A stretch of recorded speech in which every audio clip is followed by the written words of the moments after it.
Nous reprenons nos travaux et je vais donner la parole à notre vice-présidente, Isabelle Le Callennec. Merci, cher Luc. Donc vous avez bien mangé, vous avez bien bu, et puisque vous êtes rassasiés, nous allons pouvoir reprendre nos travaux cet après-midi. Un grand merci tout d'abord à tous les intervenants de la matinée pour la qualité de leurs questions, la pertinence de leurs réponses. Nous vous avions promis un Conseil national consacré à notre projet d'alternance. Vous êtes servis et ce n'est pas fini. En effet, cet après-midi, vous aurez le bonheur avec nous d'écouter Éric Woerth, Laurent Wauquiez, Luc Châtel, François Fillon et bien évidemment notre président Nicolas Sarkozy. En effet, il le dit souvent, le premier parti de France se devait de travailler à des propositions crédibles car il est très attendu. Les Français sont en effet fatigués quand ils ne sont pas colères après ce président de la République dont l'absence de vision n'a d'égal que son insupportable cynisme. Ils sont échaudés, ces Français, par ces ministres qui disent mais qui ne font pas. Toute ressemblance avec d'actuels membres du gouvernement serait purement fortuite. Ou pire, par ce Premier ministre incapable de convaincre sa propre majorité de voter un texte qui prétend rien de moins que moderniser le droit du travail. Je veux parler de cette loi que nous examinerons, chers collègues députés, en deuxième lecture à l'Assemblée nationale à compter de mardi prochain. Une loi qui restera dans la petite histoire pour ce qu'elle a généré en manifestations, blocages et autres exactions, plutôt que pour ce qu'elle aura apporté à l'emploi et à la croissance. Alors, si les Français n'en peuvent plus, et on peut les comprendre, eh bien, je veux leur dire que nous non plus. Avouons que rien ne nous aura été épargné ces 4 dernières années. Augmentation sans précédent du chômage, des impôts, de la pauvreté, désorganisation totale de l'organisation territoriale de la République, perte de l'autorité de l'État et absence coupable de la voix de notre pays à l'international comme au niveau européen. Ça fait beaucoup et ça suffit. Et à la question « stop ou encore ?», avec une grande majorité de Français, nous les Républicains, nous disons stop. Et nous nous mettons en ordre de marche. Quel chemin parcouru en seulement 1 an et demi. Nous avons changé de nom. Nous nous appelons les Républicains.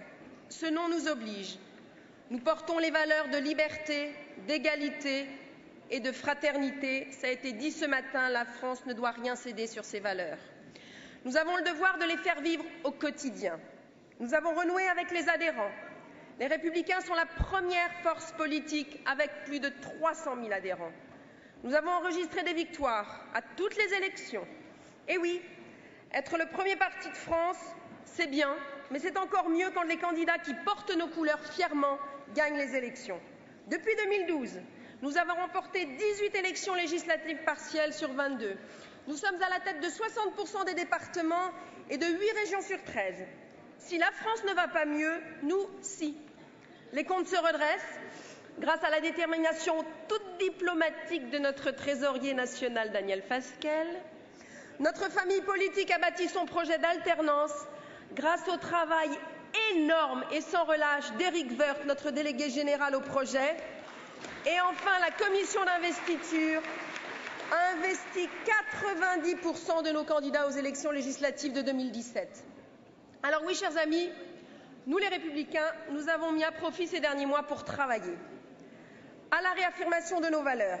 Vous avez tous pu débattre dans les fédérations sur le texte d'orientation que le président Nicolas Sarkozy nous a soumis le 14 février dernier. C'était lors de notre dernier Conseil national.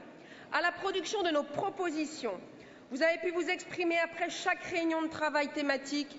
Vous avez été des milliers à répondre à chaque fois et aujourd'hui, vous allez pouvoir voter sur ce projet. Personnellement, je voterai pour. À la hiérarchisation de nos priorités, enfin, vous avez travaillé et les référents territoriaux que tu as nommés au bureau de ce Conseil national, cher Luc, se sont pliés à l'exercice. Chez nous, vous l'avez peut-être fait chez vous, en Ille-et-Vilaine, nous l'avons fait.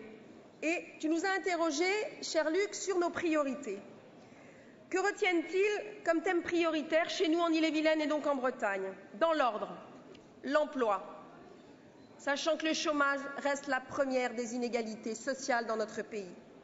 La dépense publique et la fiscalité, l'immigration et la sécurité, enfin l'éducation, chère Annie. Sur tous ces thèmes, nous les Républicains apportons des réponses sérieuses.